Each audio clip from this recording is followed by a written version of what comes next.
Why is powder coating so hard to learn? What does the future of powder coating look like? Maybe this man knows. We explore this through his humble beginnings and talk about the broader industry. I sit down with Joey Golliver from Powder X, who can tell you it's problematic. But that doesn't stop people from lining up to hear what he has to say or find out in his powder coating course. After all, he is the face of custom coating. He offers training and equipment for people that want to start a powder coating business, bring powder coating in-house, and grow an existing business. Today, we're all going to be Powder X students. Get ready to level up your powder coater game.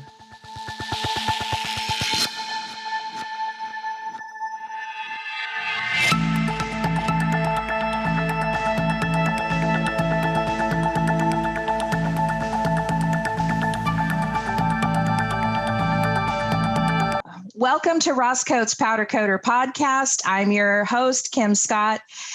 Today, we have a gentleman on our show that I've been wanting to have on the show for a long time. He's a busy guy. And if Roscoe and the podcast is the voice of custom coating, then I'd say that this gentleman here is the face of custom coating.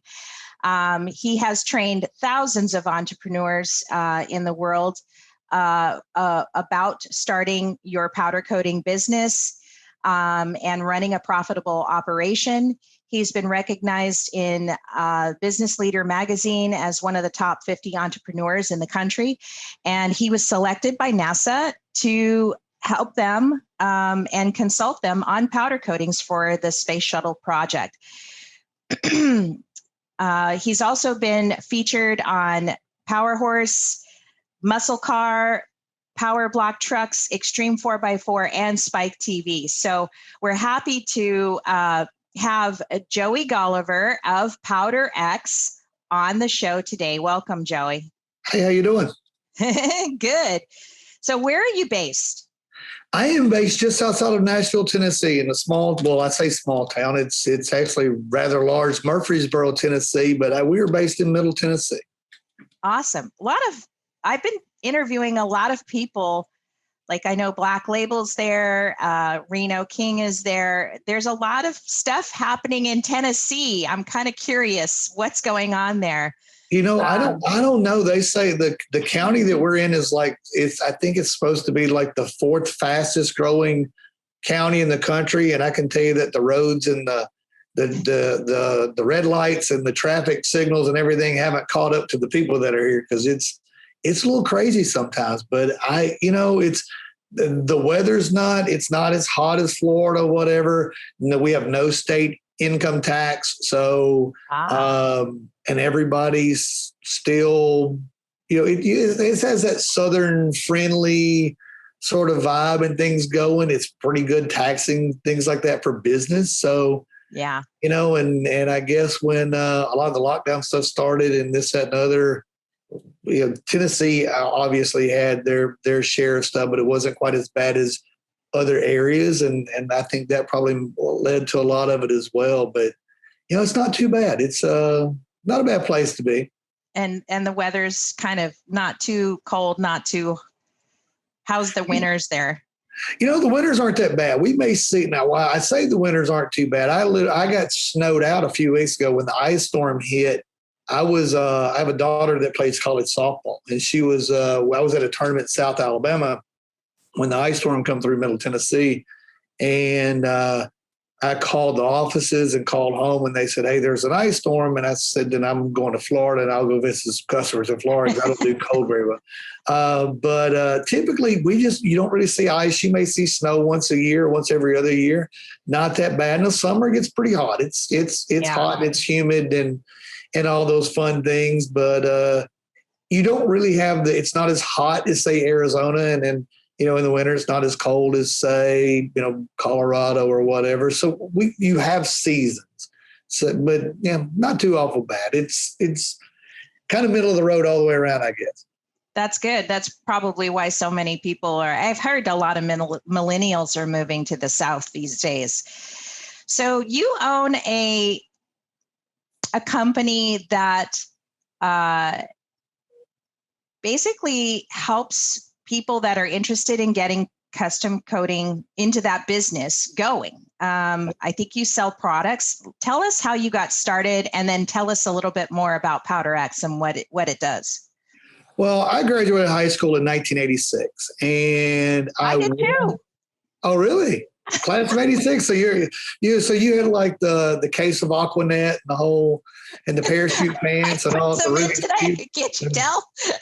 No, well, I mean, I'm glad this is a video. They'd see that I had my hair didn't turn gray; it turned loose. So, no need for hairspray or shampoo. I save money on hair products anyway. I'm sure you do.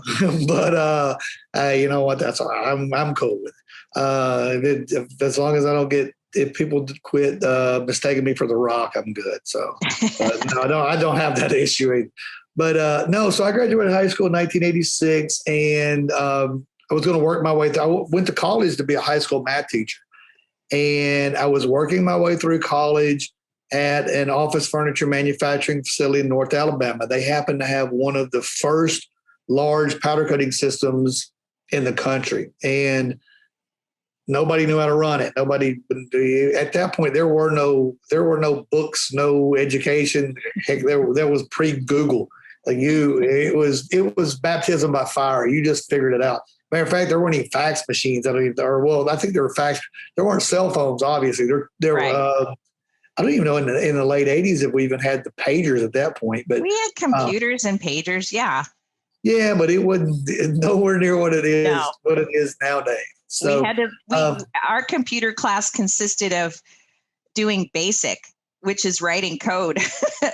Yeah, like I had a project, I believe it was my senior year in high school, that I graduated with maybe 100 people. And for one project that was supposed to take months to do was put in everybody's name and make something that would alphabetize them. I'm like, man, you can do that on your phone. Like Siri will do that for you nowadays. It's crazy. Today they teach applications, right? They don't even teach them code. Yeah. Oh yeah, that's how much the world has changed, people. Oh my God, it's you used to actually have to. I remember the first fax machine that I saw. I was sitting with somebody, and we kept putting the paper in. You type in the phone number, and off it'd go. And then we're like, well, it must not be working because it keeps coming out the other side of this thing. So. Not knowing that we were just saying the same guys 100 times over and over to the folks. It's crazy how it goes. But no, I was going to college to be a high school math teacher and working my way through this one. And I was promoted rather quickly to be a supervisor doing this coding stuff, and I took it upon myself to go out and I talked to powder suppliers. I talked to chemical suppliers. I talked to a lot of people. It's like, how you got to redneck this down to make sure I understand it. Like if I'm going to run this, I'm going to do it right. And so again, it was baptism by fire to sort of learn how to do it. When it come time to get out of school, get out of college, I was offered a consulting job through one of the guys I knew in powder. Like, by the way, here's a company that's willing to pay you X amount of money, which was more than twice the amount of what a teacher made, to come do like a 1-year contract, to do a consulting contract to help them set up a powder coating venture. And I was like, okay, well, I'll go back and I'll always go back and teach. Hell, I'll go do this for a year and we'll get this taken care of. And then 1 year led to 2 years, led to 3 years, led to 4. And so I started doing consulting. I got into owning some powder coating facilities. I partnered up with folks, did all that. And then in 2000, I met the gentleman who started the Linex Corporation. That's why we're called Powder X. So if anybody doesn't know, Linex is basically franchise truck bed lining. Right. Things. Yeah. So the original business plan where we were going to start franchise powder coat shops across the country.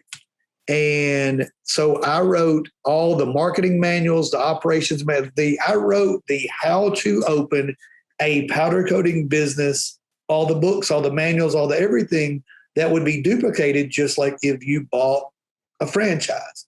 Right. But then through our discussions, couple things happened with Linex, and in learning that, because Line-X is still in its infancy a little bit, in learning that the franchise laws are different in every state. So they were facing some challenges, and then we were facing challenges because let's just be honest, with a franchise, all of your income and your business growth is not when you're selling somebody the franchise, it's in the consumable side of it. So like with a Line-X or whatever, it's in that chemical it's not in the selling the business, it's in you buying the chemical. If you buy a McDonald's franchise, you're buying the buns, you're buying the meat, you're buying all that. So it's the purchasing of those consumables. And there was nothing really proprietary from a powder coating standpoint. You could buy powder from 100 different, at that point, 40, 50 different people, probably several hundred at this point. So there was nothing really proprietary that you could do. And so we stepped back and looked at redoing the business and said, okay, where is there a hole? And the hole at that point was people were selling $1 million powder coat systems, but the blue collar entrepreneur that wanted to open a business and do it, there were no batch systems. There were no batch packages. We were the first people in the country to offer batch ovens and batch things all packaged together. But to me, a large part of it was it's not just about selling somebody the tool and then you pat them on the back and wish them best of luck. It was like, okay, for one thing that I've always thought about from a business, and I think every business needs to do this, is what's your unique selling point? What makes you different than everybody else? Because if you walk like everybody else, talk like everybody else, act like everybody else, look like everybody else, then it comes down to price. So why are you different than everybody else? And minimal viable product. Right. I tell people in our seminars all the time, I'm like, we can go to local chain restaurant down here and get a steak for $10, or we can go down downtown Nashville at one of the fancy restaurants and get a steak for $50, or we can go to Vegas to Gordon Ramsay's place and you get one for $150, and it's the same cow. It's how it was marketed and how it was branded and set up. And it's what makes you unique. And so to us, what made us unique, what our decision on what we wanted to do was help people take that tool and go make money with it and become successful with it. So yeah, that's kind of how we got to where we are and what we do. And then in 03, 04, I think it was, I got an offer to go to teach some classes at the NASCAR college over in North Carolina. And so a few times a year we were offering that thing, and it was starting to, and they come to us and like, hey, we're out selling this, like we can't do this here. And so we decided to take that out of there and bring it in-house and start doing it here. And now we do a seminar probably about every 6 weeks. We average anywhere from 40 to 70 people. It just depends on what, and they're always sold out. It depends on what from the hotel standpoint of how many seats they'll allow us to have and do that whole deal. And then we do that. So we do one day in a hotel type setting. The next day we go to an actual functional full-blown powder coating facility. The one we go to now is really cool. The guy 3 years ago was sitting in our class, was driving a food truck, said, I want to do something totally different. This sucks. I hate getting up in the mornings, doing this whole thing. And now owns a multi-million-dollar business that we worked the deal out with him. So we bring them, and then on Saturdays, we bring people in and go, look, this dude 3 years ago was this is what he's doing. And then he helps show people what to do. So is that Borotech? That is Borotech, yes. Yeah. He's on the powder coating near me directory that I started. So he's good. He is, I looked at his facility or his website because that's part of what we do is verify the links. And I was just amazed at how big that facility is. It's a crazy. 3 years ago, he started in a building beside his house that, hand to God, there were cows and a donkey. It's funny because powder coating is not when you start a business, a lot of times people say location, location, location. And powder coating is not a location business because it's not an impulse purchase. nobody's driving by and goes, "Oh my God, a powder coater!" Whip in because I've got stuff. I have stuff in the trunk, but I need to get done today. It's not like driving by Dairy Queen or whatever. It's an impulse, right? Basically, for me a lot. But yeah, it's not an impulse thing. So this guy, he was out. I've been to his old place at his house probably a dozen times, and I swear I have to GPS it every time. I still can never figure out which barn to turn by and which cow to go by and whatever. But he started it out there, and it just blew it up because he did it right. He understood the importance of quality, and doing what you say you're going to do, and treating customers right, and turning the product and good quality on all that. Now, and he has people send stuff from California. They send stuff from everywhere here. It's crazy. They're a country. I was actually in this facility earlier, and a very large, well-known country music star's gates to this house that they're building were out there. It's outdoor pool tables. It's crazy. Yeah, I'm always amazed with batch coaters that are as big as that can maintain the quality through their growth. And I think that is so key to business growth. If you can't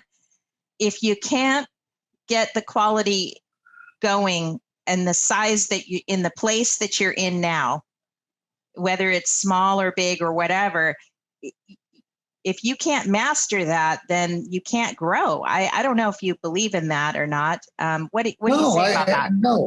No, I think that, I tell people, so here's what I firmly believe with every ounce of everything that I've got. And I do this, I do what I do to give back. I've been very lucky. We sold millions upon millions of dollars in equipment and all that. The things that we do now, it's to give back. And I firmly believe with everything that I've got, if you produce a quality product in this industry and you give customers what you promise you're going to give them when you say it, there's more business than you can do. You cannot possibly do enough of it. So with that in mind, what you have to protect, you have to make sure you're going to be able to do quality as you grow, right? Like you say. Yeah. So the way to do that is you have to treat a small business like a big business, right? So put procedures and things in place first. Do it now. Anybody that's ever had employees will tell you the hardest thing to do is to get people to change. Nobody ever wants to change, right? They just don't. So if you define what the end is going to look like first, if I came to see you today and said, we're taking a trip, the first thing you're going to say is where we're going, right? So what does the end look like? Right. So if you go ahead while we're setting those businesses up and go, this is where I want it to be and what I want it to look like 6 years from now, 10 years from now, when it's allowing me to retire and come hang out with you guys in Hawaii, right? So if I want it to look like that, what procedures and things am I going to put in place? If I walk in and do a consulting now for somebody that hasn't even started in an empty building, the first thing I say is, where are we bringing the product in at? Where are we taking it out at? Where are reworks going? How are we going to process these things through here with the least amount of movement, with the least amount of non-value added movement taking place? And they'll go, but it's just me and my buddy, and we're just getting started. And like, that's great, but that's fantastic when you're doing $1,000 a month to start for your first month. But what are you gonna do when you're doing 10 and 30,000 and 70,000 and 100,000? Like, you put these things in place now, these mechanisms in place now that won't force you to sacrifice quality and customer service later. Yeah, I think for us, it's like, my husband's pretty good at managing people because of our previous jobs and careers that we had before powder coating. Me, not so much. I'm kind of more of an independent person. I like to work on my own. So it's hard to kind of balance if you do grow, how do you maintain that quality through growth and pass that on to your employees? Or, and I think that's why there's so many single member LLCs, Right. because they just know that they can control what they can control. And it's great if they've reached that level where they're booked out months in advance. There's a few that have come on the show that are, that have that problem, if you want to call it a problem, or that solution, to stay busy through the winter and, year round, literally. But for those, there are these other kind of coders that kind of do want to start in the garage, but then want this bigger picture, and how do we, where is the training for that? Where is the growth training for that, the strategic planning you need for that kind of level of growth? Because it's easy to stay in your garage or stay in a commercial building and just be you, and maybe have one other guy helping you out, if that. But how do we get these guys from the garage to something much bigger, like Borotech, Yeah, and that's what we do in the seminars. Is the first half of the first day is a lot of how to, and a lot of, God, I love Google and the internet's fantastic, but there's so much misinformation about how to do this and how to do that. And everybody's an expert that just whatever. And it is what it is, it is what it is. So, but we spend that first half of the first day going through a lot of that. And then when we come back from lunch, a lot of it is it's much more business related, and it's like I tell all of them, you've got to decide what makes you happy. Jason, now they're doing 6 figures a month, well into 6 figures a month. And he would tell you, if you call him and ask him, he could double tomorrow. He literally could double the amount of business tomorrow. It would cause adding people, whatever. The place they're at now that's their happy spot. That's where they sort of want to be at. And they're like, I don't want to have 40 employees and be doing this thing. But that's okay. There's nothing wrong with it. There's nothing wrong with the one man, single member, sole proprietorship that's in his garage doing it. If that's what makes you happy, that's okay. But you have to know what that destination is going to be, so that every step that you take is at least moving in the right direction of where you want to go. Right. Being strategic about it, Absolutely. Planning it out. Yeah. Yeah, I agree. I think there's definitely a need for more of that, like the business strategy stuff, and you could probably get it locally. I mean, we've done as much as we could locally trying to get into, SBA programs and stuff like that talk specifically about, just general, you're maybe with a group of different kinds of businesses and stuff. I know I've done that. But it's nice to have a company like yours that specifically talks about powder coating, because there are so many specific needs that powder coating, and so it's just so unique compared to the average manufacturing company, I guess. I don't know. Maybe I'm skewed. Yeah, and you don't market and you're a marketing expert, and you don't market a restaurant doesn't market the same way as a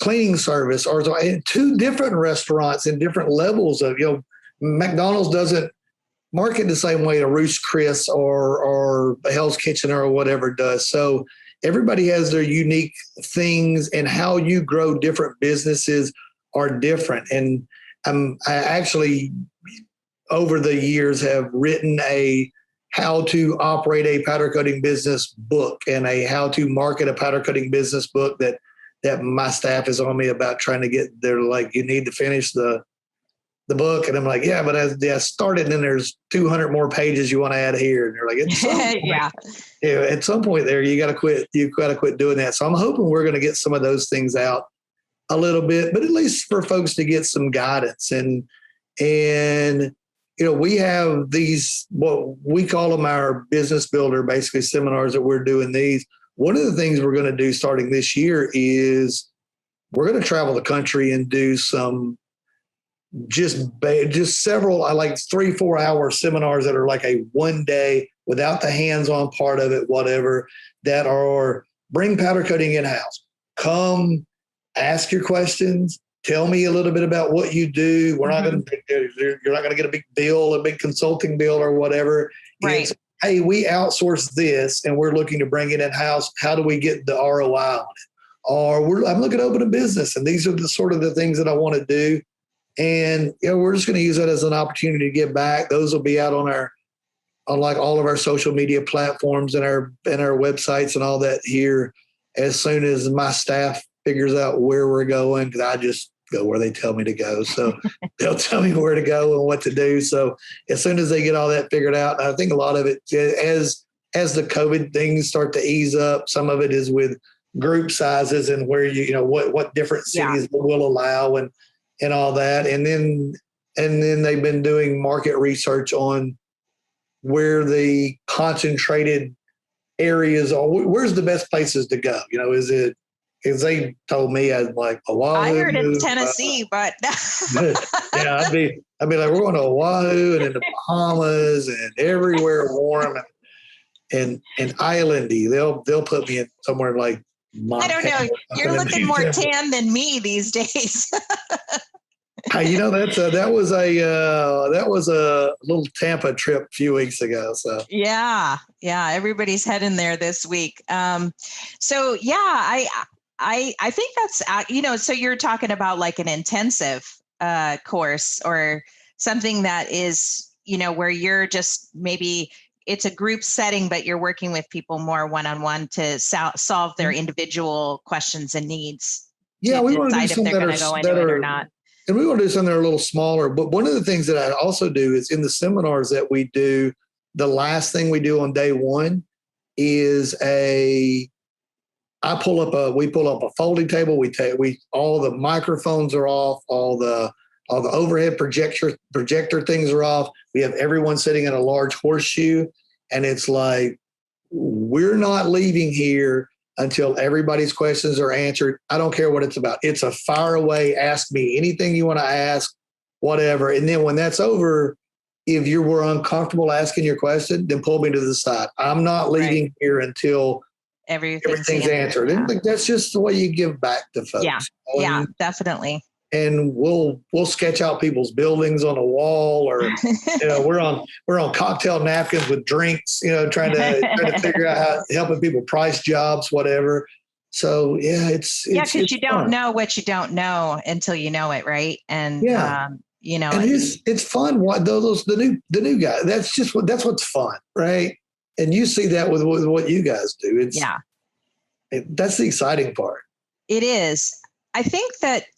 I guess I get a little passionate or bothered under the collar, I guess, when I see Powder Coating Institute. I don't want to pick on them, but I will at this very moment. They talk the talk, but I don't know if they walk the walk. And I know under Kevin, I think they'll get better, and they've got some other not problems, but they've got some other solutions that they're trying to get through in the committees and stuff for the greater industry. So, there's no judgment or anything. I'm not trying to get too harsh with this, but I know that, they want more custom coaters in their group. And that's great, but I don't see any effort to incorporate or make it unilateral or equal for all, or reduce the cost to get more individuals involved. And I think more people would be involved if they understood it a little bit more than just this overarching authority that has no connection to the people that it serves or is supposed to serve. Yeah, I mean that in the lovingest way, Kevin, but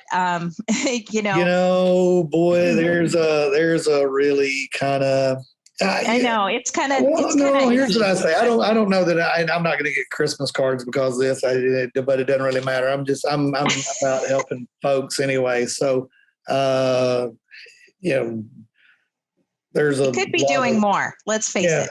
They could be doing more. When I started doing this, and this is God's honest truth. So truth hurts sometimes, I guess. But when we started Powder X, and we started selling the batch stuff to individuals and trying to help people come in, we had individuals with certain institutions who we went to trade shows who were consultants and who did some things, and they just come up and said, there's no market in this for what you do. This is somewhat of an embarrassment to the industry, blah, blah, blah. People can't do this in small things and whatever. And I was just like, well, that's why we got the big long line over here and you guys are standing over there just kind of chit-chatting with one another. Okay, that's fine. Go on thinking that. Yeah. And then when Steve Houston, I don't know if you've ever met Steve. I don't even remember who Steve works for now.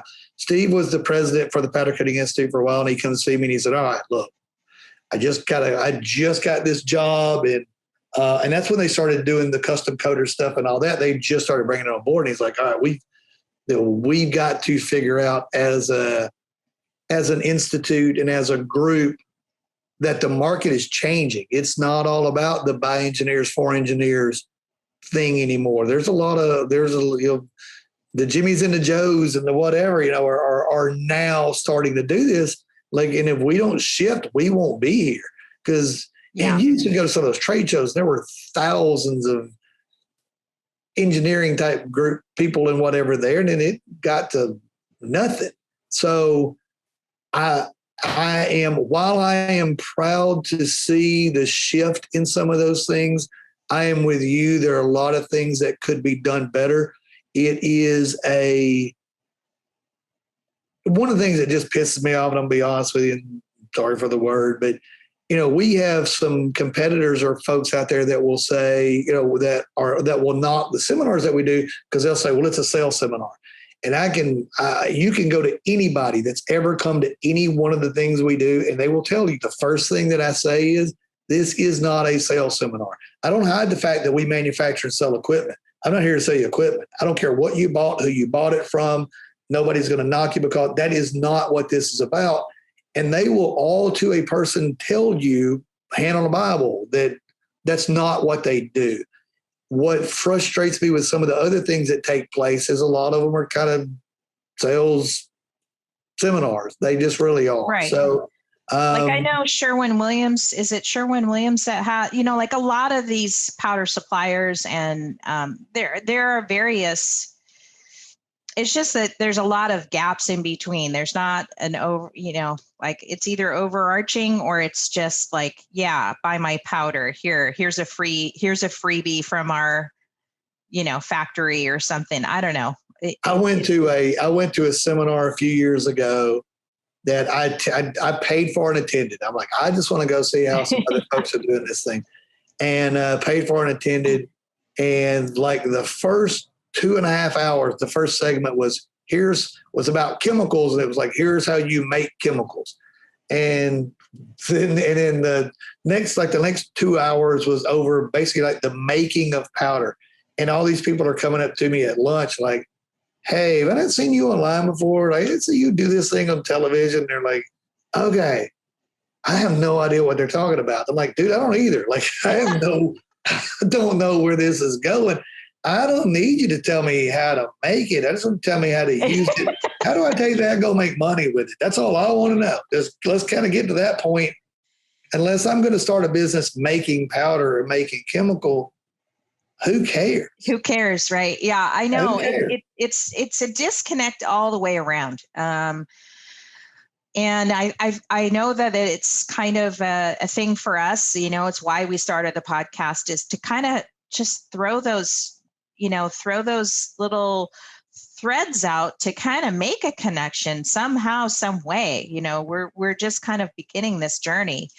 We are far away from the mainland, and that's, why we want to make connections with people, places and things, and that's why we're interviewing you today, because this has been a burning question in the back of my mind for a long time, is how are we going to train and continue to train these custom coders if our industry is supposed to explode, by some reports, double in the next 10 years, who knows? But we do know, and I think we can agree right now, that powder coatings are just at the very beginning stages of a huge boom.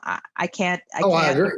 Yeah, I mean, and so it kind of worries me, with the downward pressure, with knowing that and seeing that in our own business, seeing it globally, seeing my blog blow up with just people all over the world looking and searching for powder coating, topics to talk about, consumers, not just other people in the custom coating industry. It's crazy. Like, how could you not know it's going to explode at this point? But how are we going to handle that? Yeah, well, and it's somewhat provable. I mean, it's so if you just look at it, so customers now are, number one, they're much more educated about. Powder coating is much more of a common word now. So people tend to know that it's better. They know that it lasts longer. Customers are demanding more. People are more environmentally conscious now than they ever have been before. So, powder was the original green technology. Powder was green before green was green, and anybody knew what the hell green really was, right? And then the EPA is cracking down more and more on things that get painted and painters and all those different things. So it's growing. It's just and I'm with you that there's the tools for people to have. I mean, I answer dozens of emails and questions a day on Facebook or on different, people will message us on our Facebook page, or we just did a live video not before I came in and talked to you, where a guy just posted a thing up about can I powder coat? Can I carry my old Harley rims to somebody? Can they actually powder coat? I read that you can't powder coat rims somewhere, and then somebody told me you could. I just want to go to. Well, I'm not selling that guy anything. There's nothing, but we'll go in and try to answer those questions. We do a ton of Q&A things for that, just because there's not a lot of it out there that talk to real people, and if anybody can't tell, like, I'm about as Southern as it gets, I got that whole Alabama accent thing going on. We may not talk good English, but we talk good Alabama English, but it's there's just no infrastructure. That's the bottom line. No, there's not. And and people just want the answer, the straight up answer, not the snooty, you have to, if I answer something to you in a way that shows how smart that I am, it does you or me, neither one, any good at all. You try to talk over people's heads or whatever. Yeah. People just want to, if you can make somebody understand it and educate them along the way, that's, I think that's what we all owe back. Yeah, I'm namely kind of discussing, I think the topic of discussion for me, or the that moment of, like, I see their attempts, and when I say their attempts, I mean like the industry's attempts, the greater industry, the chemists, the engineers, they're big business. They're multi-million-dollar businesses. I can't compete. I'm not trying to look at it from, well, we make X number of dollars, and so therefore we're the authority, and, our chemistry department at the University of blah, blah, blah, I don't care about that. That's right. Not my reality, and that's all I'm trying to get, is this equality, or, unilateral understanding that we're all in the same business. It doesn't matter if I'm just coating this pen today and that's all I got going on, or you're doing a million parts for a lawnmower or something in your line coating system. I don't care. I'm just talking about it in general. And so when I read articles like the educational one, and it was a very good article from the assessment of their point of view, but it had no relevance for me other than the fact that they verified. So this is the episode, or this is the magazine that came out, and it's a very well written article by the author. But I have other than the really, really good data about millennials and, like pretty much the demographics. I pretty much had a counter argument, or I just deconstructed it. I'm going to have it on another issue, but our podcast. But it just made me realize how still disconnected everything is. She means well, and so does the Powder Coating Institute, but that doesn't solve my problem today. No. This is an odd industry in that you have the engineers who are speaking, nothing against anybody that's an engineer, but you have the engineers that are speaking to engineers who are trying to educate at one end of other this engineers, and they spend a lot of time talking above everybody's head, or trying to much more complicated make this. And then at the other end, you've got the Google expert guys, some of them, and that are firmly believe that there's a lot of misinformation that's put out by some of the hobbyist group, and there's nothing wrong with that at all, with being a hobbyist or whatever. But that whole middle, of the what's right. Here's this is, if you want to do this and make money doing it, here's kind of the right way to do it. It's not that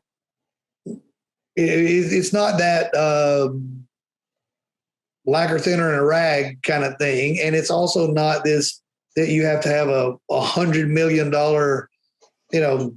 space shuttle sort of thing built to do it. There's kind of a right way to do it, and there's different levels to do it.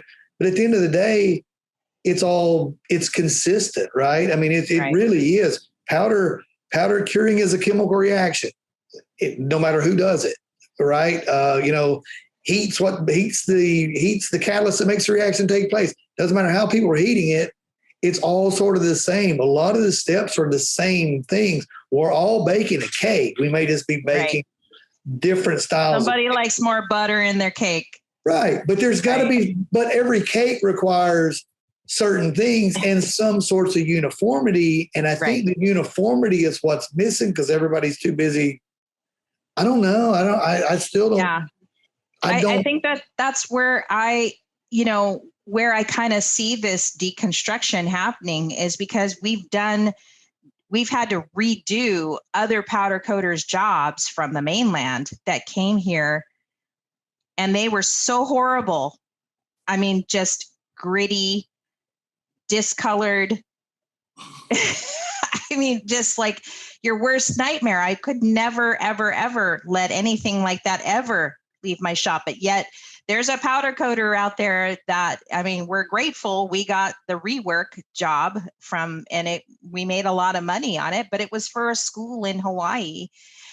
And this stuff, shame on the contractor who didn't have a point person from the bad Galvy dip that got sent to the bad powder coating, made the powder coating bad.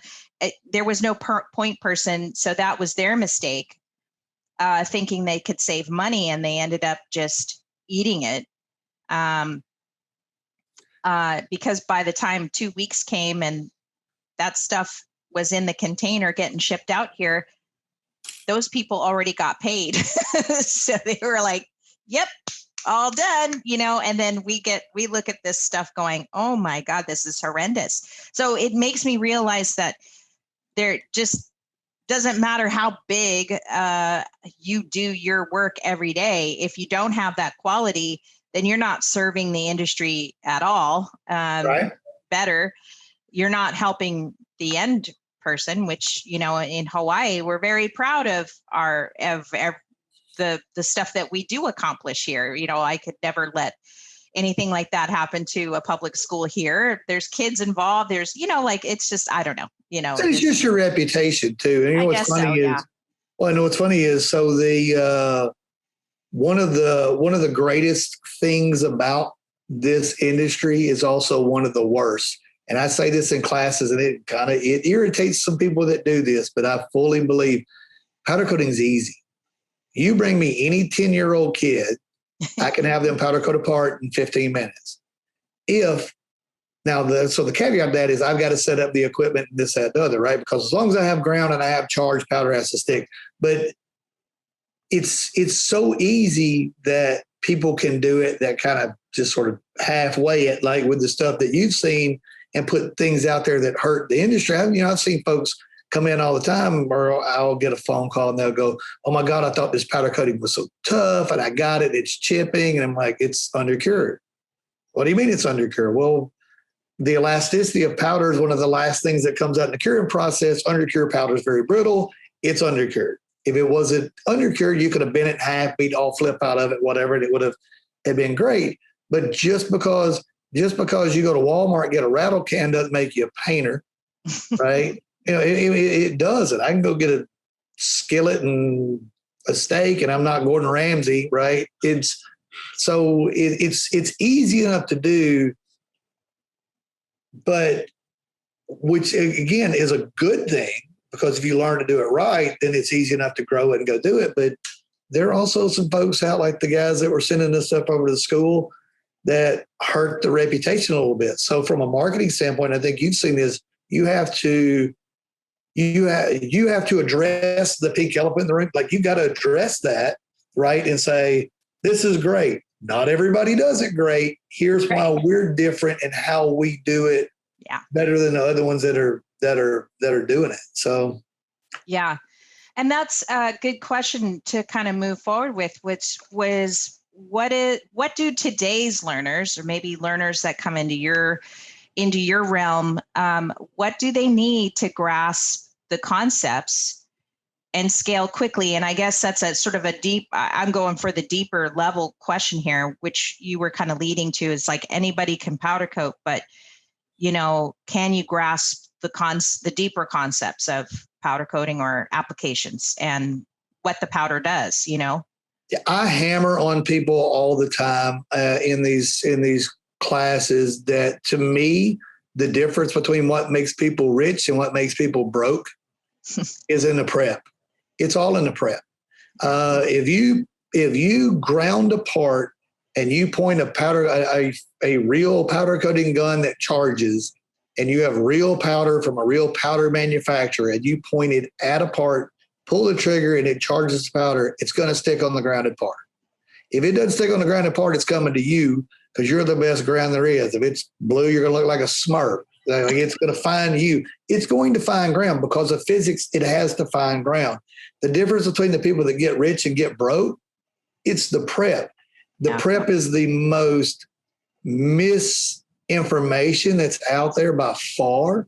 It is people. It's the one people skimp on, because they go, must have oven, must have gun, get water hose and a bucket, or and they're always trying to find a way to sort of slip through that one. And I pound in folks to understand, like, if you really grasp the fact that if you do that right, there's more money. You'll get more business than you can possibly do if you do that one thing right. And I think a lot of it is, some people have oversimplified it online and they follow it. And then other people, so from the chemistry standpoint, way, way, way overcomplicate it. And if you're sort of in the middle, it's easier to go to the simplified than it is to the complicated. Like, hell, I'll never understand that. I'll just go do this. And I mean, my favorite question on the Facebook groups is, so I use this acetone on this part. I'm like, What? Where did you hear that? Where did you get that? What? You're like, you don't know where they, but it's the same question. Well, and my favorite one is that I get beat up on online, and people will always go back on some of our things, is about the blast everything that you have to blast everything. Like, no, you don't. Like, oh yeah, you do. I read somewhere like, no, you don't. So there are major manufacturers in this country that do parts every day that have really expensive engineers that don't blast everything. Right. People blast to etch a part. The chemical will etch the part. There are times you have to blast. And I tell people this too. Like, just because I say it, don't believe it. Just because you read it on Google, don't believe it. So proving it. If you look at any metal under a microscope, it's porous, right? If there's oil on it and you blast it, where's the oil go? It's going down in the pores. And when you heat it at 400 degrees, what happens? It's going to come out. So just blasting doesn't give you, we clean because we want it to look good. We want it to look good. We want it to stick well and last a long time. Looking good and sticking well, you can get, but the chemical is the only thing that gives you that lasts a long time. That's where all the corrosion protection is in making people. I know these folks in these classes I'm sure they get a kick because I hammer on them and I'm constantly going up to them. I'll catch them over to the side, leaning up against something they're coating, because we always let them bring a part and coat it. Like, did you wash that? How well did you wash? Are you sure? They're like, hey, yes, geez, Lord, let it go, Dad. It's like, okay, we got it. I'm like, if you get that, you're golden. Yeah. We actually had someone getting a bid came into the shop or showroom here yesterday, and I'm going on, I'm one of those complicated people where I have to explain, I'm trying to explain AAMA 2604 versus 0305, and it's like, there's a couple of different levels of looking at that rating. And Ross comes in the room, and he's like, look, the reason why small custom coaters blast products is because we don't have all the room for all the dips and the prep, and they have to do this wash and that wash and a triple wash and a you rinse here and then because these line coaters, these larger industries, they don't want to blast. They've tried to simplify the process for themselves, so they created the certification level kind of prep. Well, and as a custom coater, you're blasting most stuff anyway because it's not new. It's a lot of it. You've got to get off old paint. You've got to get off old powder. You have to get off mill scale. You have to get off rust. Yeah. So there's a lot of there is a reason of when you have to do it, which is quite often with everything, but it's not an all-encompassing must-have thing. And people read one little, it's like people say, "Oh, you can powder coat wood." Okay, but that's not and they'll make this big all like, well, wait a minute, you're not doing your dresser. You're not. It has to be MDF. There's certain, and you're not using your dresser in grandma's kitchen oven or whatever. Like, it's UV powders. There's special ovens, special powders, special wood. Yeah, that's a whole. It's system. Not a whole. They read this one thing and it's must blast all parts. Like, no, there are times that you do and times that you don't have to, and just understanding all those things. And again, it mostly goes to the prep stuff. Once they figure that part out, the rest of it's kind of. And it's not like you're mixing paint. Like these poor guys that paint, and you're mixing a little bit of hardener, a little bit of this, a little bit of that, and you light a candle, say a prayer, and hope it all works out. And the humidity's doing this and that and the other. Yeah. Like, dude, the powder was all made that way in the box. Like, it just kind of, hey, all the sparkle and all of this, that, and the other, I don't have to mix it. Like, it's in the box. It's already there. Yeah. I know. I do kind of miss those days. I mean, we used to paint furniture and stuff. And so I use my own formula, and, you can have bad days or grumpy days or hungover days or whatever. And you're like putting too much of the, and you just have to work it, and that's the devil's in the details there, absolutely. I can't paint. It's going to have drips and sags and overspray and all kinds of hot garbage in it. So I was like, nope, this requires way too much skill for my blood. Yeah, I definitely I miss that. I miss those days, but at the same time, I kind of like not having to, just now you just get mad at the manufacturer. Yeah, there you go. Then now it's always somebody else's fault. Yeah, exactly. Nobody can blame it on you anymore. Yeah, and I think,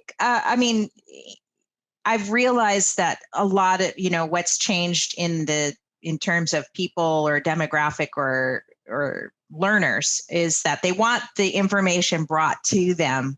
Mm-hmm. They don't go out and seek it. Like when the internet first came out, we were, us 80s kids we're just always searching. What about this? Is there something on this? Is there something on that? And that's where the forums really kind of grew to get information or share information. But now it seems like the kids today or the guys today, whatever, they're wanting that information brought to them just because that's what Google does, right? That's how they're learning now. It's all brought to them through their searches or through their who they're hanging out with, or their ads, or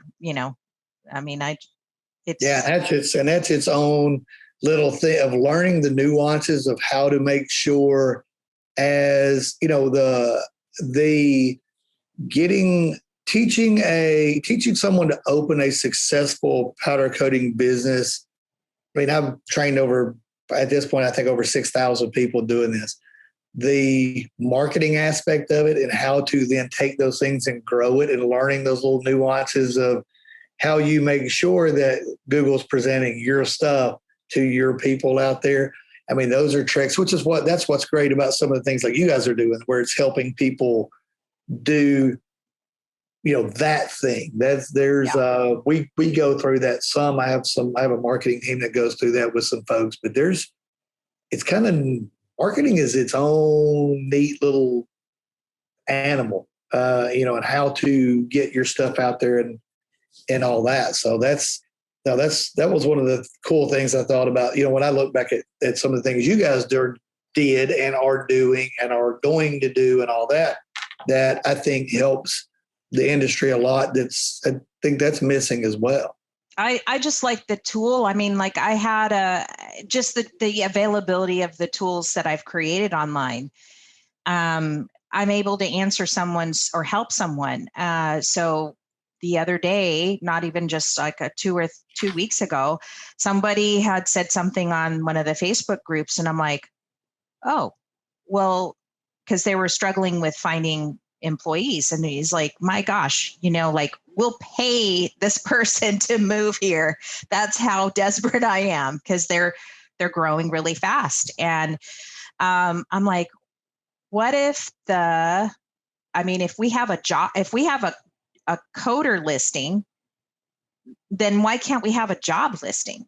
Yeah, absolutely. And so one email to the guy that helped me build it, and in like, not kidding you, like in a couple of hours, we already had his ad up in our directory, promoting it on Facebook and sharing it. And now he has something to share on his social media or to his email customers, or what, like his email list or whatever. I mean, like, there it is, and a few others had joined in after that. I promoted it. I'm like, hey, I'm looking for somebody too. I'm in Virginia or whatever, and in a matter of days, we built a job listing site, a page on our website, and I'm like, I didn't know that even existed, right? Like, we're just providing the solution or a platform for whatever their needs are. That's all I'm trying to do. Is, who knows where the directory will go or what it will become.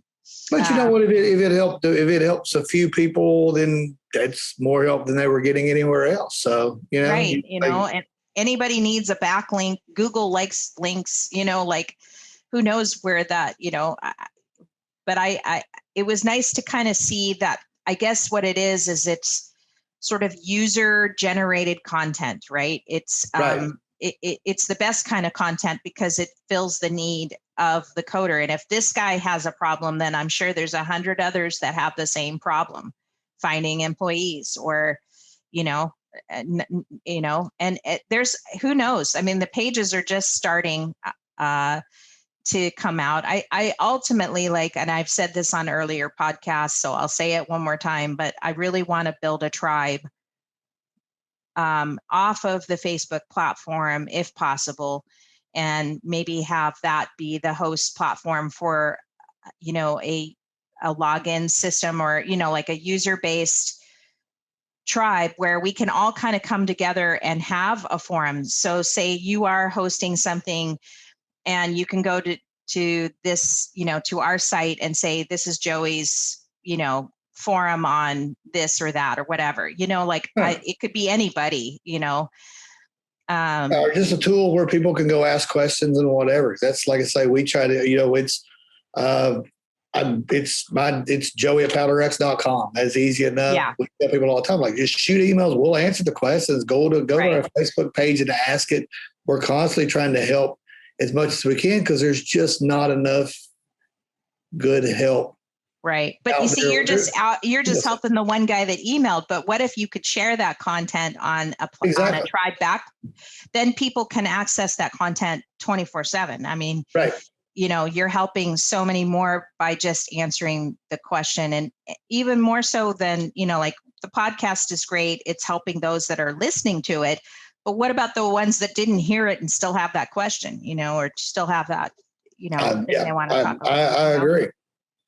So we'll get there. And I think that there should be it's consumer based, but it's really just about just the whole, when we say community, we mean both consumer and custom coder community together, because let's face it, that's the ultimate goal, right? Is to connect with each other. That having the right customer come to you with that perfect job is what you're looking for, right? You don't want the guy that just wants to pay $50 for a rim, and stuff. Oh, here's my husband, Ross. Well, and I tell people in these in the seminars as well, because like I said, we explain to them there are people here that have never seen this done before. There are people here that are opening a business. There are people that are bringing it in-house. There are business owners all the way down to employees for someone else, or not down to, all the way over to. I don't mean to sound disparagingly, but to people that do this for somebody else, that run the full gamut. And I always tell them, talk to one another. There's a reason that I set seminar seating up in a horseshoe.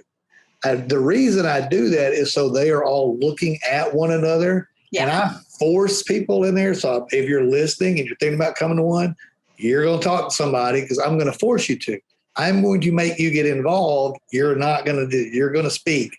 So we make them speak to one another. I make them introduce themselves. I'll call them out and ask them questions. And I'm constantly walking in amongst it. But the thing we tell them is you're going to learn as much from one another as you will from me, because you're going to hear the challenges that this one faced, or they're like, okay, well, wait a minute. From each other. Yeah. Yeah. And I'm like, well, this guy just said that he's bringing it in-house because here's the problem that he's having with the guy that coats now. So what do we learn from that? Don't do that.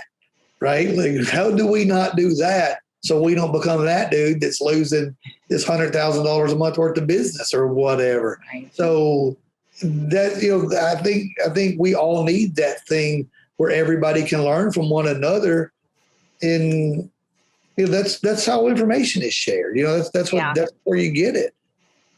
I think if we're really truly looking at the next boom in powder coating, then all of us are going to be rich. Why not share, right? Why get, why hide the secret? Why hide, I don't know, why not be free with the information on technical, understanding the technical better, or fixing your mess ups or whatever, there's, some extent, not, I mean, everybody's going to have their one way of doing something they may not want to share. But I mean, I'm just talking about just general, like, understanding or product sharing, right, or, hey, this worked really well. And like from my standpoint, so the way I look at this and I try to tell folks, I don't coach for a living. So I'm going to give you the right answer. I have no reason to hide anything. Like, no stake in it. Yeah. I have no secrets. I don't really care. I own a few multi-million-dollar companies. I could quit doing this today and be fine and come hang out in Maui. But the fun part for me is the helping watch people grow. That's what kind of keeps me going. So, I just think we need more of those tools that are going to allow people to help one another grow and do it from, like you say, and let it go. And, the ones that they want to hide this and hide that and whatever, like, listen, if you're in San Francisco and some guy in Miami asks you a question, you're not competing for the same business. Just help somebody out. It's like the dude next door walked up and asked you how to hang a part or how you're pricing parts or whatever. Like, work together on it. Like, yeah. You're not getting that business. Yeah. Yeah. I think it's just only got one way to go, and that's up, All right. Absolutely. mean, even despite a pandemic, some of these coders have had the busiest years ever, was 2020. Oh, absolutely. Absolutely. They did. Yes. Yeah. Not so much for us in Hawaii, because we're still kind of shut down, but it's picking back up, and I'm hopeful it's going to continue to do well. We've got quite a bit of a stimmy check bounce or thing. Everybody's coming in to get their rims done and stuff. But I mean, I think in general, I think things are turning around here as the state starts to open up. We're one of the last few, but I agree. I think the way, if we all play our cards straight and right, we should all pretty much be doing pretty well. I just want to make sure that the education is there if you need it, or the retraining is there for you if you need it, or the marketing and business savvy stuff is there, and it just seems like it's you, and maybe, I'm just starting out in this, but there really isn't too much in between all of that going on. I mean, I know the Powder Coating Institute's had their custom coder, or they've got their Powder Coating 101 and stuff, but I see that there's potential for something coming. What it is or how it gets done, I don't know. But what do you see in the future for education in powder coating? I mean, you're pretty much taking the lead on it at this point. Yeah, you know what? We've got some different seminars that are coming up and some new things we're going to add. But so some more things as far as like an advanced class where. And I'm not even doing that when we're actually working with Jason, the guy that owns Burrowtech, to help do some work on like advanced masking and some of those sorts of things. And we've identified, the problem is I'm one dude. Like, we sat down with our staff and they said, oh man, we can do classes on this. We can do classes on this. We do classes on this. And like you all realize I'm married, right? Like I got others, like I can't do these every day. So yeah, there's gaps but that like guys that are doing like what you guys are doing that are going to help people learn how to market and things like that. I think that the growth for a lot of this is going to come. I think you're going to see a lot more people open businesses. Here's what I think. From the pandemic standpoint, I believe that when this happened, I believe it made every one of us step back and look at our relationship with our families, our relationship with our God, whomever anybody may worship or whatever, and look at our business things. Because I know that there were pre-pandemic, there were times that maybe I could have gone and seen my dad or gone and seen my grandkids or gone and did whatever. And then suddenly you can't. And it's like, oh, Okay. And there were times that you probably could have gone to church on Sunday, but boy, the game's going to kick off early and everything. Okay. We'll make it up to Jesus next week, right? Or whatever. So I'll go then, and then suddenly you can't go to church. And it's like, okay, maybe I need to reevaluate that. And then I think from a business sort of standpoint, I think a lot of people realize, hey, my life, how fragile is my life that one person makes a decision that owns this company that I'm at, and suddenly I don't have a job anymore. Or, I don't control my own destiny. And I think a lot of people now are going, wait a minute, how do I gain more control over me and somebody else doesn't do it? So I think a lot of this explosion are going to be the custom coders. I think that market is going to really grow, and people can look around and go, well, there's custom coders now. There's nowhere near as many as you think there are in the area. It is not saturated by any stretch of the imagination, especially the ones that do it right. So that's why I think that part of the market is where I see that's going to be exciting, that over the next 5 to 10 years is going to really, really, really, really explode. I agree. I 100% agree, because that's exactly what I'm seeing as well. And I've seen, when we first started on Instagram, even just a few years ago, made friends with a lot of powder coaters there, and I saw them opening up bigger shops, and I saw them growing into new spaces, and wasn't just upping their gram game.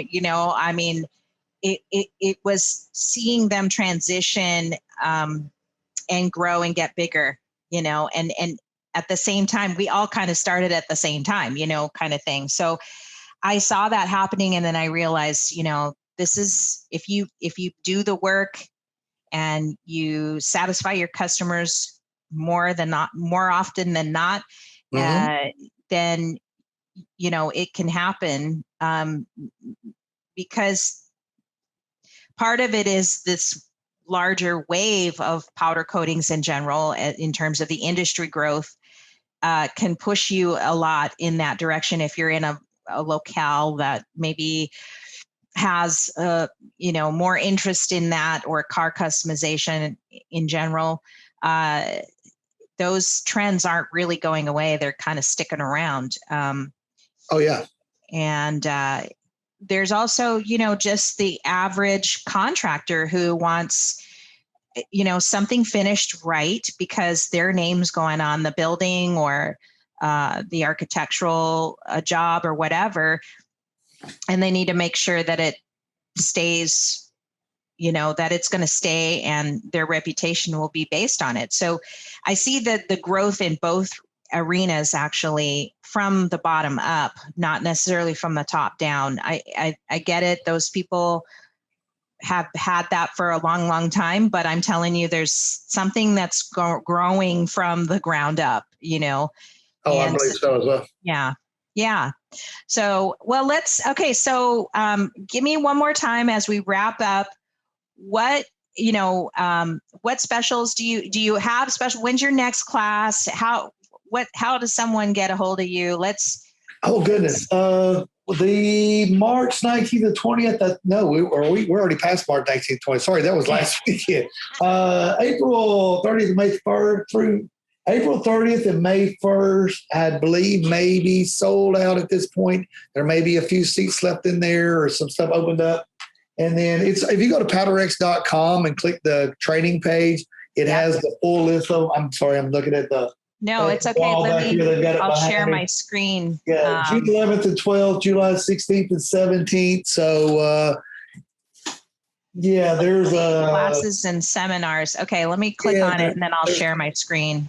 So, we have it's all listed up there. And if anybody follow us on Facebook, and because we're constantly coming on the PowderX Facebook, answering people's questions and all that. So we're always throwing out little how-to snippets and whatever. And then we're always putting the the class stuff there. Oh, well, look at you go. See how all See fancy that is? Yeah. So go to Powder X or call them and stuff. Oh, there you go. Sold out. Yeah. Oh, wow. So many more coming up.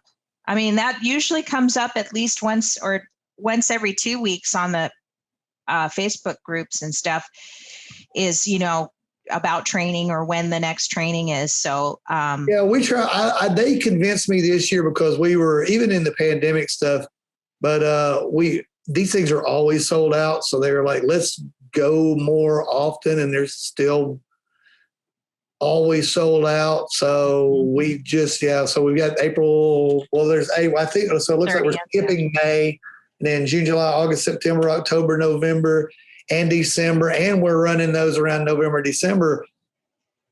Away from, but that's in conjunction with the fact that we'll be at FabTech, we'll be at SEMA, we'll have booths at both of those places, and that doesn't even include the on the road schedule for the things that we'll be doing that are probably more of a midweek. We're still trying to figure that one out. I'll be honest with you. The 1 day seminar, the how to whatever stuff.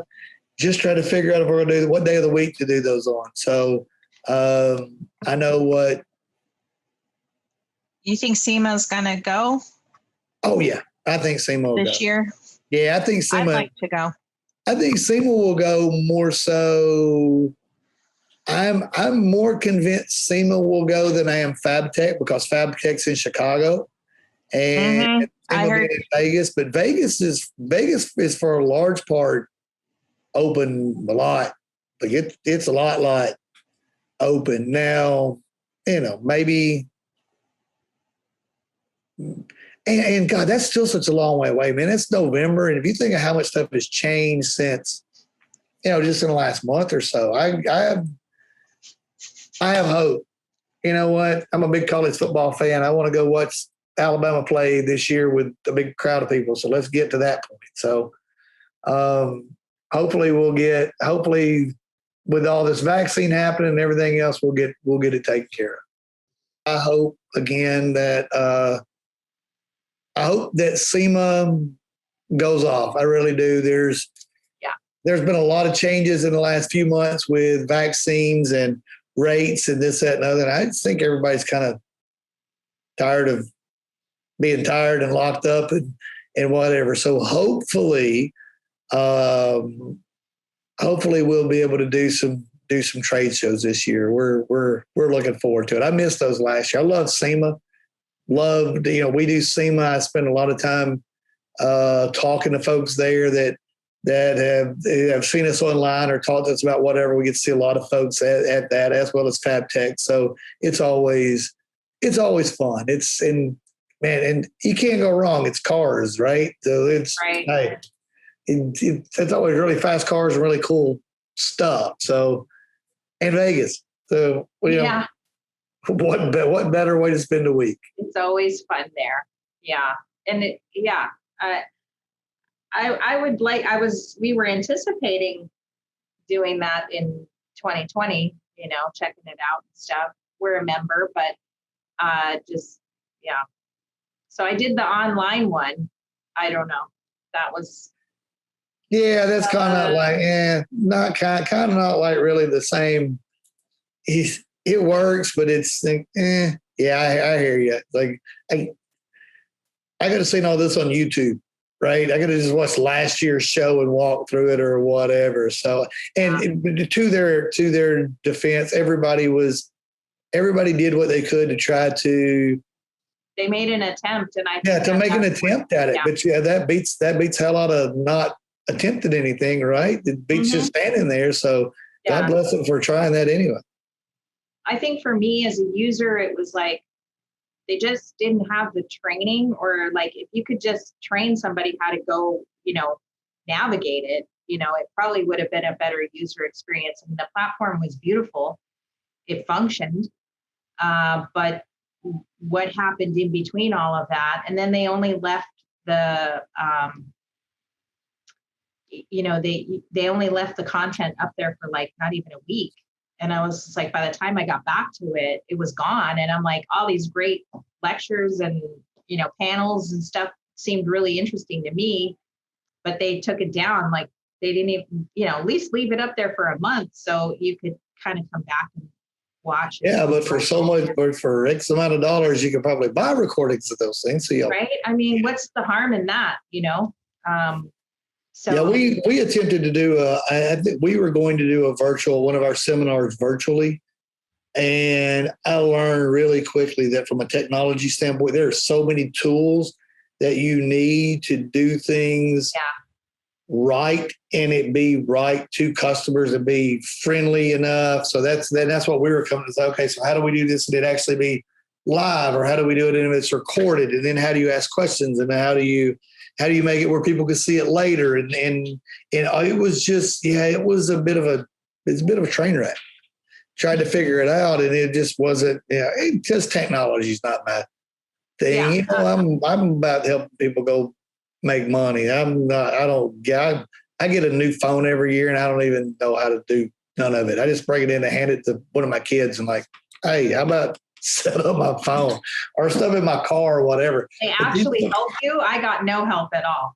They just laugh, and I think they make it. You as a kid, I taught you everything I know. You can't help me figure out how Instagram works. Yeah, like I've got TikTok on my phone, and I've never ticked nor talk. I don't even know I wouldn't know what to do with any of it. Yeah, I heard a couple of powder coaters are on there now. It's a great buzz generator, I think.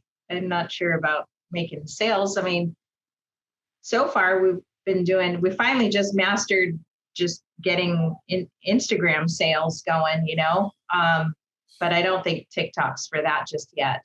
We'll see. No, I'm lucky. I'm surrounded by some really good marketing people, and they're all a lot younger and a lot more talented than I am at those things. They know how, they've got a lot of those things figured out. So I just let them go do it. I still find some of it interesting when you get into like the geofencing and the geo-targeting and some of those really cool things. I know enough about those just to be dangerous, but to at least know that they exist. And I understand why when I talk about shoes, or my wife talks about shoes in front of me, that suddenly I get Christian Louis Vuitton ads or whatever popping up on my right. phone all the time. Hey, how this happen? Yeah. So it's crazy. The technology is, but you know what? It's a fun world. It's instant gratification, isn't it? Yeah, exactly. And instant information, which is the good part. That's why they want it given to them in their screen. They don't want to have to search for it anymore, But, I had to pilot a van with people I didn't know and go visit people to learn how to do this in the 80s. So, I could have ended up on the next 48 or something at some point. It seemed to work out. But yeah, so now it's so much easier to get the info. Yeah, it is. But I have spent many of days just getting lost on my website, just adding content or fixing this or that. I mean, it can be a time sucker too. If you have the time or the obsession. I think it's kind of more for me. It's just like an obsession for me, and I just get sucked into it. It intrigues me to see if it will work, or if you pull this chain, will X, Y, and Z happen, kind of thing. Right. And I to wrap that up and to wrap, up this whole topic of powder coating and, pulling that chain and making X, Y, Z happen. It takes a lot, behind the scenes stuff. It's not that easy. And I thank you for being out there. Of course, shout out to Liz Epps for connecting us and stuff. I love her. She's helped me so much with our business and just overall great woman to promote the business in general, and really have a heart in it, Oh, and backing my story up to the gentleman that started the Linex Corporation, that was my first business partner I started this with, that was actually Liz's dad. Really? That was George Epps. That was Mr. Epps. That's how I met Liz, he was looking for someone to join that venture with, and she was like, "Hey, I've heard about this dude. Like, I've seen him online. I've seen some of the different things that he's done, whatever." And then she reached out. Never mattered. She reached out to me and then put me in contact with her dad, and then here we are. 20. Yeah, like what a visionary he was to even think of that. To know how powerful like the future of powder coating would be, or just he was an entrepreneur. I mean, Mr. Epps passed away 2 or 3 years ago. He was in his 90s, but he was back then. He's in his 70s, but he was entrepreneurial in that he was always looking for that next. Hey, what if we go do this? And hey, what if we go do that? Hey, what if we go do this? Which was great because at the point that we did what we did with this, nobody done it. So it was a way outside of the box thing. He was revolutionary enough to see some of those things, and I was stubborn enough to just make it happen, and or stupid enough to not realize when things are going wrong. But so the combination worked out pretty well. Yeah, it takes a visionary to see that, and just what they've done with the powder coating online, and just putting information about suppliers together on a website to make it easier. Because, like, again, where would we be without that? It's right.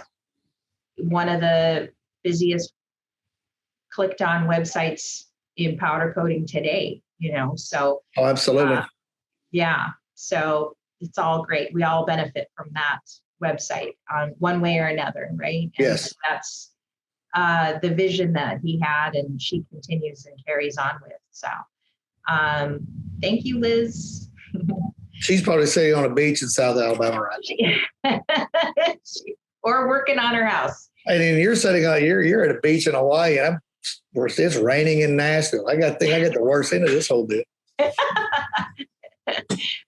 Well, thanks so much for coming on the show, Joey Golliver from Powder X. So happy to have you, and look forward to seeing you maybe at SEMA or one of these events or expos or whatever in the future, and meeting you in person. Yeah, anytime, any subject, any whatever. I'm always up for chatting with folks. So yeah, anything that we can do to help anybody, just check out powderx.com to check out the website, to look at the different schedules, all that. Follow us on Facebook, whatever. If you come see me somewhere, come up and say hello. And awesome. Okay, well, great. Thank you so much for joining us today. You're very welcome. Anytime. Okay, bye. See ya.